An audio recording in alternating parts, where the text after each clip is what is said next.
All right, very good. Well, I just wanted to join Carolyn in welcoming you to Greenspun Hall in the UNLV campus. I am Daniel Stout. I am director of the Hank Greenspun School of Journalism and Media Studies. And well, it's working right now. As Carolyn was highlighting all the interesting sites in Las Vegas, I thought about, I was thinking about when I was a kid growing up in New Jersey and the state fair, anticipating the state fair coming every year. And in Las Vegas, the state fair is here every day. And so anyway, it's a great city, great entertainment city. But here in the middle of the city, we have a great university. And certainly an organization like the healthcare simulation organization fits very well into what we are trying to do here in the School of Journalism and Media Studies. Because not only are we attempting to teach our students good writing and editing, but we are trying to prepare them for the new media landscape. And in fact, this auditorium that you're sitting in is a fully equipped multimedia studio. And really the world is our university, so to speak. We have had panelists here joining us on screen from around the world, and right next door is an emerging technologies lab where students experiment with new technologies. Our classroom here are very technology friendly. You plug in your iPad, plug in your phone in a teaching environment, and so we are certainly our goals in the journalism school are consistent with your goals in trying to use technology for a better world. And so welcome to the campus. If I can be of any assistance while you're here, please let me know. Thank you.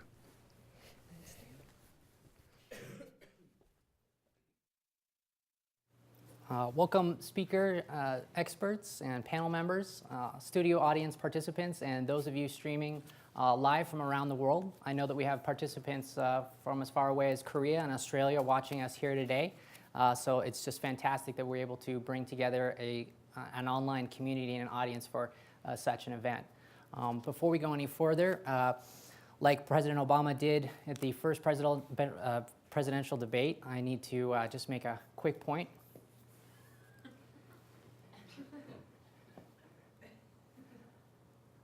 Before we go any further, I would just like to thank UNLV and the School of Nursing for their continued support and hospitality.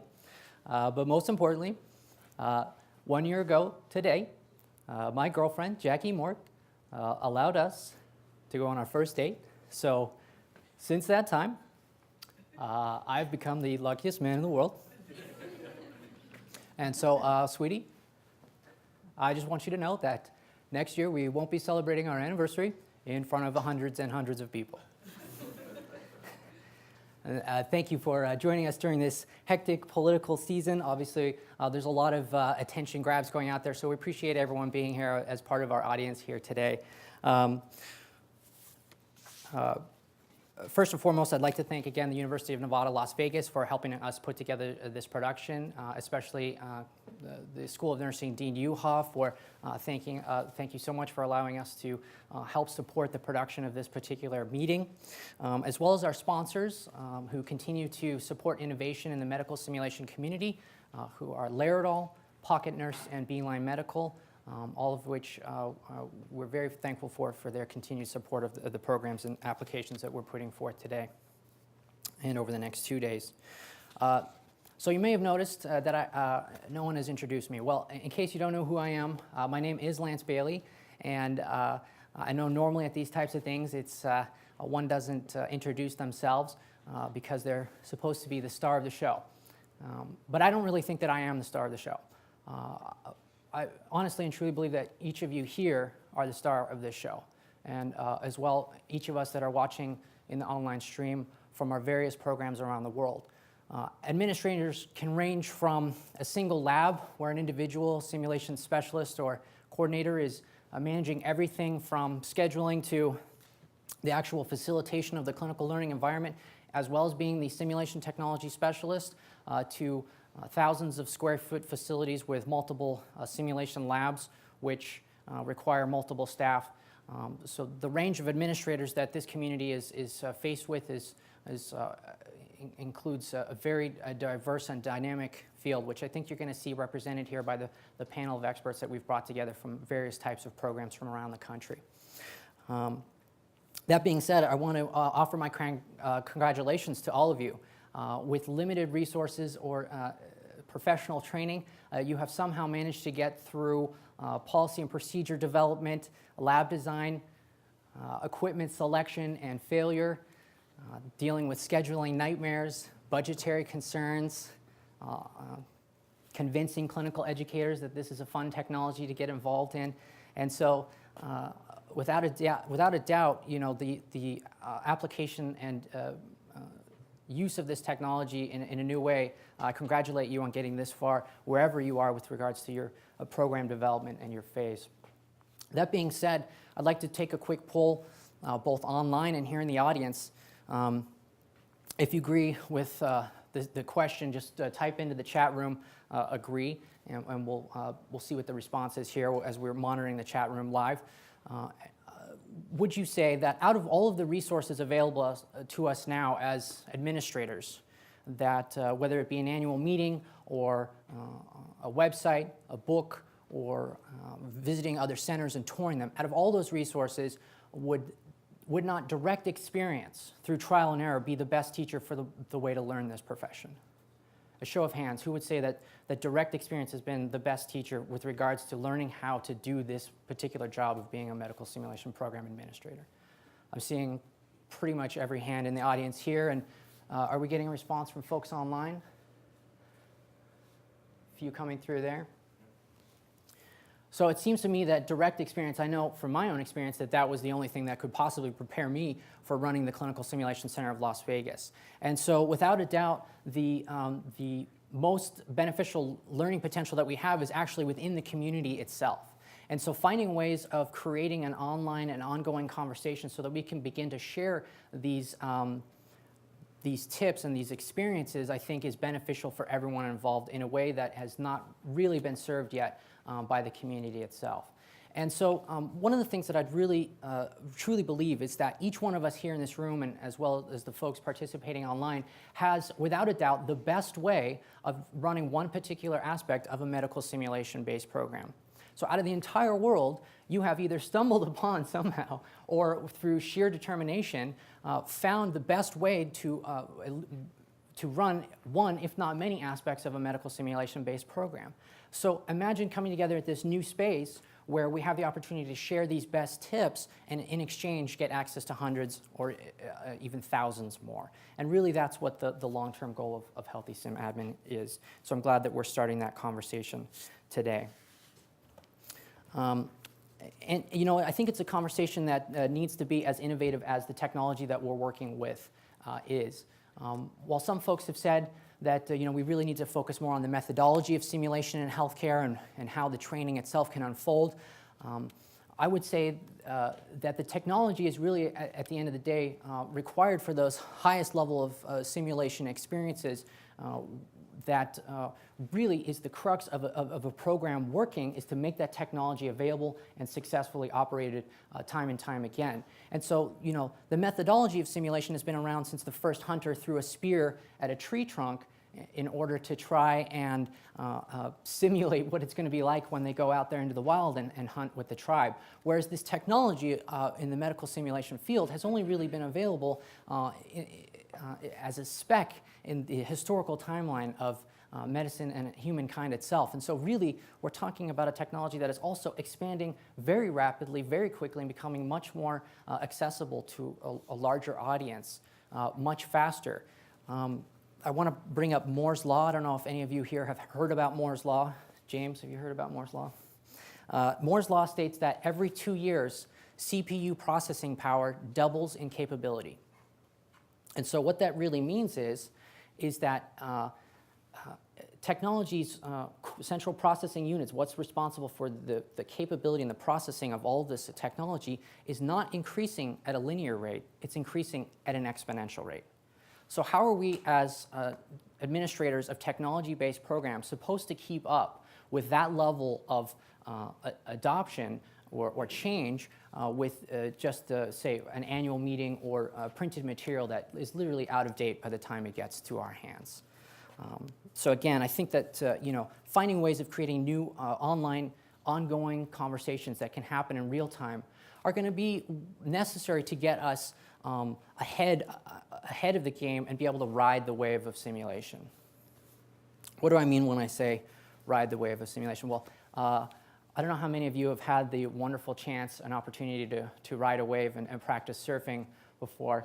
I had my first opportunity to ride a wave after visiting Chris Hara and the SimTiki facilities in Oahu when I first began my directing career with the Clinical Simulation Center of Las Vegas. And after visiting SimTiki, I took my longboard that I had rented and went out to Waikiki. And there were massive, massive 2-foot waves that I was dealing with that day. And I struggled for many hours trying to get myself positioned in the correct area to be able to swim out there. And it was very tiring work. It wasn't until I realized, and it really just clicked when it all came together, that I needed to get my body and the entire board ahead of the wave before it broke, so that the force of the water would propel me forward enough so that the board would stabilize. I could stand up, get into the big kahuna stance on my 2-foot wave that was really just nothing, and have that aha thrilling moment of I was surfing. And so to me, this is a metaphor for a medical simulation-based program. In order to succeed, you have to get ahead of the equipment. You have to get ahead of the staff hiring and training. You have to get ahead of the clinical educator buy-in and training. You have to get ahead of the lab design and the scheduling management and all the nightmares that are necessary with dealing on an everyday basis in order to have the force of the program itself continue to move it forward in a way that is sustainable, because it takes a lot of work to get it to that point for it to succeed. And I think that only until we can do that can we actually collectively stand up as a team, as leaders of our teams, and have that aha moment for ourselves where we get to start experiencing simulation working on a regular basis. What do I mean when I say an aha moment? I believe that all of us obviously have responsibilities for our position, whether that be for a single lab or 6 labs that we have, or standardized patient program and clinical skills. Whatever the responsibilities are, to show up day in and day out and design another policy or procedure, or try to look for another staff member to help us with our team. But really, I think at the end of the day, it's those aha moments that get us up in the morning and allow us to deal with these challenges. And so what are these aha moments? They're the moment that you have experienced in either another simulation program or your own, and you're watching in front of you a scene unfold, and all of a sudden you start to get a little tingly feeling because a learner is about to have an experience, a life lesson that they could not have had in any other way. And it's going to be a powerful lesson that they're going to remember for the rest of their lives. And for me, the first time I had ever felt that was when I was a simulation technician for the community college district of Los Angeles, and I worked at LA Harbor. I was sitting next to my mentor, Brad Brown, who was my clinical educator, and I was the simulation technician, and I was responsible for picking the camera angles for the particular scenario that was unfolding. And Brad told me to zoom in on the armband of the patient, on the patient armband, which you could see through the camera was red. And I knew to take the other camera and zoom in on whatever the nursing student learner was preparing at the medication cart, because obviously there's something that's got to be in direct conflict there. I went to film school, so I don't know if any of you know of Eisensteinian theory, but you have these two shots that are conflicting, and when the audience sees the two shots conflicting, they create a new meaning, which is an understanding of what is about to come down the road. And so we have this one shot of the armband, which is a notice of an allergic to morphine, and the student has doctor's orders to prepare morphine because the doctor did not know that the patient was allergic somehow or another to morphine. And the tension in the sim control room, you could feel it, you know? And as that student nurse prepared it and was moving closer and closer to that patient, we could literally hear the learners in the other room screaming, "Don't do it! Don't do it!" So I had to run in there and I said, we have to be quiet. We have to let this learning experience unfold so that we can all have this lesson together and we can really talk about what's going on there. So I'm sure that if you're here today in our audience or you're watching online, you at some point or another have had one of these brilliant aha moments. And that's really all it takes for you to be a simulation champion. Because once you have that locked in, you're hooked, you're bought in, you're clicked in. And there's no escaping from that point on. It's that feeling that is sometimes really hard to explain to clinical educators or higher levels of administration, especially if they're a little bit technophobic and they don't want to get maybe involved in the next level of the process. But without a doubt, no matter what challenge you face, if you know without a doubt that that aha moment is possible, then no challenge that comes to your door will ever be enough to break down that understanding that just around the corner is another aha moment capable for your learners in your program. And so,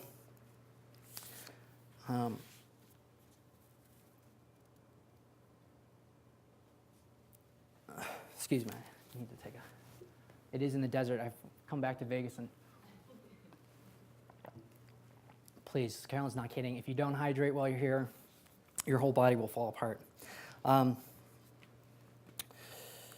So you have these aha moments locked in, and that's obviously what carries us through the day in order to deal with all the challenges and headaches of starting a medical simulation-based program. And it is 2009 when we launched the Clinical Simulation Center of Las Vegas to 2010, May to May, was definitely, without a doubt, one of the most difficult and most challenging years of my life up until that point. And because there was just so much that needed to come together in a new way that it never had before, all at the same time, that only that aha moment and that understanding was enough to be able to break through all of those challenges and know that everything was going to work out in the end. And so each of us here has already got that locked in. We've already got what it takes to be a simulation champion. What you need now, and what each of us needs now, is a way to come together and start sharing what works and what doesn't work so that we can increase the probability and increase the predictability of producing these aha moments on a regular basis. Increasing the predictability of these aha moments for our learners and for our programs. That's really important. Before I became an EMT and went through Fire Academy, I actually worked in the film business for several years. I worked in Hollywood, and I worked in crews of all shapes and sizes to produce some good movies and some really god-awful abominations that you've never even heard of because they just went straight to DVD. Now, good or bad, it took a lot of time, preparation, equipment, financial considerations, planning, building of sets, people, and energy to get even the smallest shot for a big budget production. A huge amount of work and time and money involved. And so to the Hollywood producer, it's true, time is money, because every minute that you're on that set and you're not shooting a particular scene well, you are incurring an additional cost. And so really, it's the folks that are able to get in there, get the shot, and move on to the next scene that are hired again and again because in reality, they're trying to capture those movie magic moments.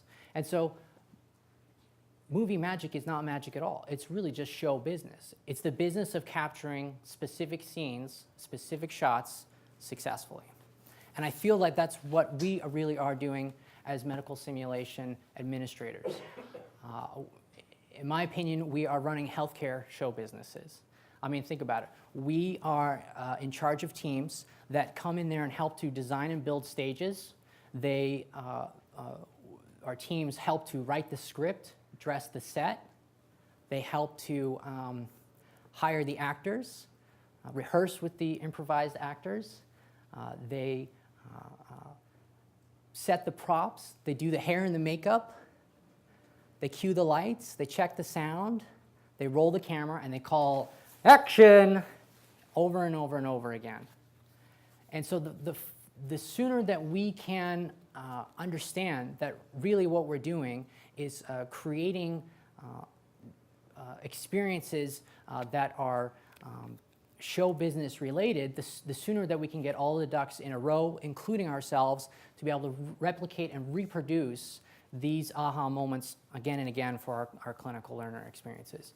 So I think that that's going to be one of the major points of where discussions can facilitate and flow over the next 2 days as we address many of these topics and take it to those next levels, is considering a different perspective than maybe some of us have had the opportunity to, because each of us obviously comes from a unique background. There was no professional education available to become a medical simulation program manager or administrator, and so we can all start to share together these unique experiences in a new way.